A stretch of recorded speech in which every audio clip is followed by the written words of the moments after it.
A defining moment in the 2025 Canadian federal election emerged not from Parliament Hill or a campaign headquarters, but from a rally stage in Brampton, where Peel Regional Police Association President Adrian Woolley stood before a crowd and uttered a phrase that has echoed across the country: "This isn't about right or left. This is about right and wrong." With those words, Woolley became the first leader of his association to publicly endorse a federal candidate, throwing his support behind Pierre Poilievre. His speech, delivered at the Stop the Crime rally, was more than a personal endorsement. It was a pointed, urgent, and emotionally charged diagnosis of what he described as a crisis in Canada's criminal justice system.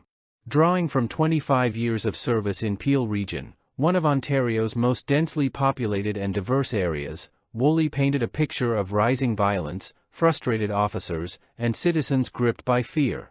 For the first time ever, we have the president of the Pierre Regional Police Association publicly endorsing Pierre Poilievre.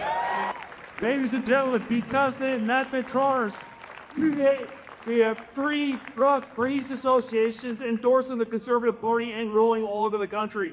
And I don't want to take all this thunder, but Adrian Woolley, I would ask that you come up here, the president of the Pierre Regional Police Association, representing the 35 Endorses. Evening, really. Well, good evening, Brampton, and welcome to Stop the Crime rally. I don't mean to turn my back on you, but they told me I have to face this way, so please accept my apologies. My name is Adrian Woolley, and I proudly served as the president of the Peel Regional Police Association.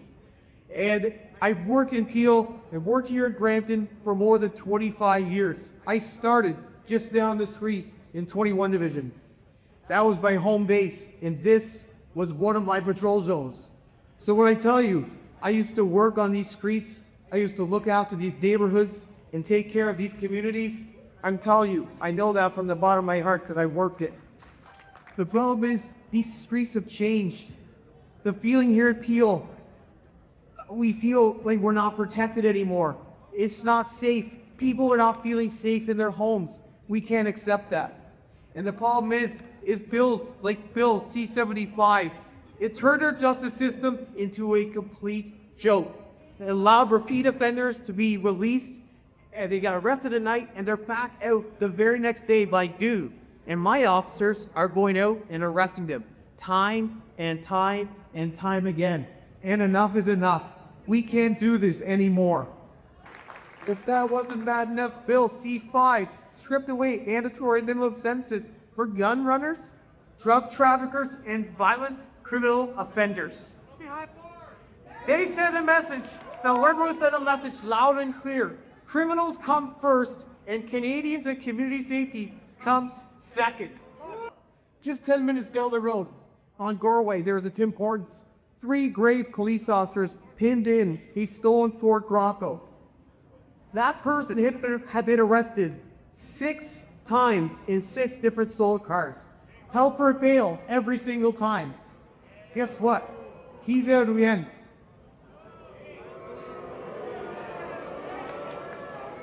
These are the Liberal policies that this country cannot live with.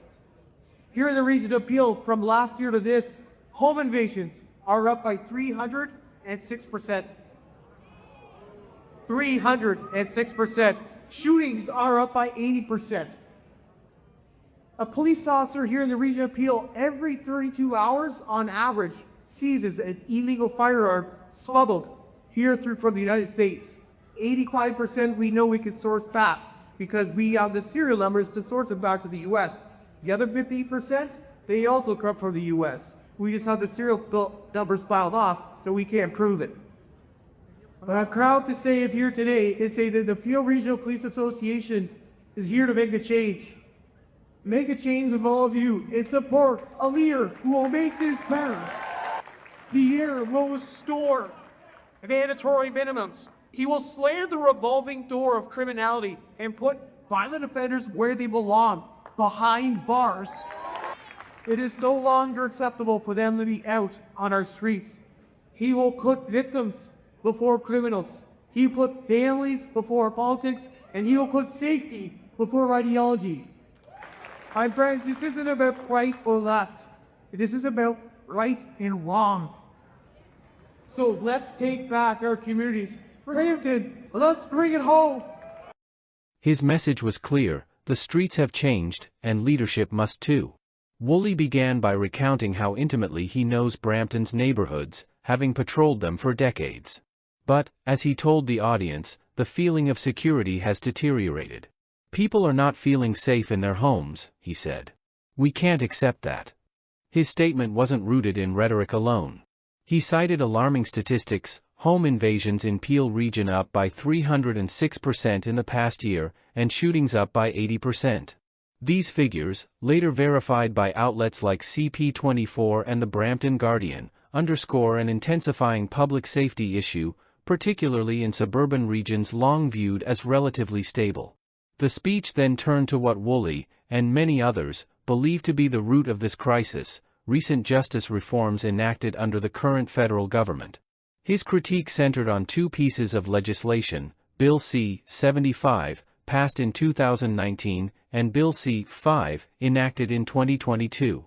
Bill C-75 restructured bail and trial procedures in an attempt to reduce court delays and overrepresentation in the justice system.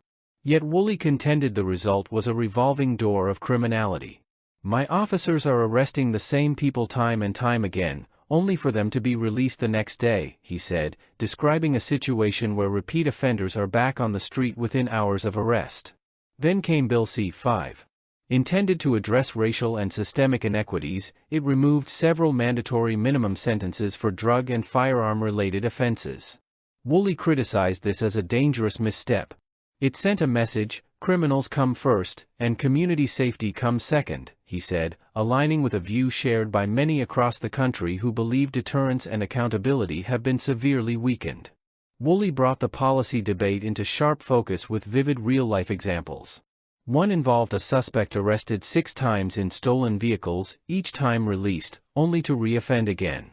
That person is out again, Woolley said with visible frustration. His reference to illegal firearms, seized by Peel police on average every 32 hours, many traced back to the United States, added an international dimension to the discussion, showing how cross-border crime compounds local vulnerabilities. But the speech was not merely a critique of failed policies. It was a call to action, a plea for leadership that would recalibrate the justice system to prioritize victims, protect families, and re-establish the principle of consequences for violence. Poilievre will restore mandatory minimums, Woolley declared. He will slam the revolving door of criminality shut. These promises were not framed as partisan ambitions but as moral imperatives, echoing a tone of moral clarity that was consistent throughout the address. Woolley's remarks exemplify a broader shift in public discourse, one that elevates safety above ideology, structure above ambiguity, and consequence above leniency. His endorsement, rooted in decades of first-hand policing, reflects not just the sentiment of one officer, but what appears to be a growing tide of frustration among law enforcement officials across the country. In fact, with Woolley's support, 3 police associations have now publicly backed Poilievre, reflecting a notable alignment between policing communities and promises of stricter justice policies. The ripple effects of this endorsement extend beyond Peel region. Brampton, once seen as a liberal stronghold, now sits at the epicenter of the crime debate in the 2025 election. Voters here, especially in working and middle-class neighborhoods grappling with safety concerns, are hearing Woolley's message not as political theater, but as a warning backed by lived experience. While the government has defended its reforms as essential to modernizing the justice system and reducing disproportionate incarceration, the reaction from frontline officers has been markedly different. Critics argue that leniency has come at the cost of deterrence, and that vulnerable communities now bear the brunt of these decisions. The debate remains nuanced. Balancing fairness in sentencing with the protection of public safety is a complex, often polarizing task. Still, Woolley's message, that policy must not forsake the safety of the law-abiding, resonates. Pierre Poilievre's response to Woolley's endorsement has been unequivocal.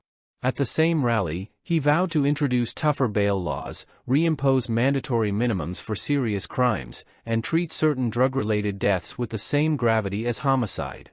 These policies, rooted in the idea of justice as a protector of the innocent, form the backbone of his public safety platform. His campaign has positioned crime as not just a policy issue, but a leadership test, one that measures the ability to distinguish between compassion and consequence, between progress and permissiveness. In that sense, the endorsement is more than symbolic. It's a reframing of the political conversation, from ideology to integrity, from policy trends to public trust. In aligning with Poilievre, Woolley isn't merely backing a candidate, he's backing a philosophy that reasserts the principle that accountability, order, and victim advocacy must guide justice. As Canada moves closer to its federal election, this moment may well become a defining one. Woolley's speech did not attack individuals, it attacked a system he sees as broken. It did not plead for votes, it demanded a reckoning. And most of all, it reminded Canadians that in moments of rising uncertainty, the choice before them may not be between left and right, but between right and wrong. Thank you.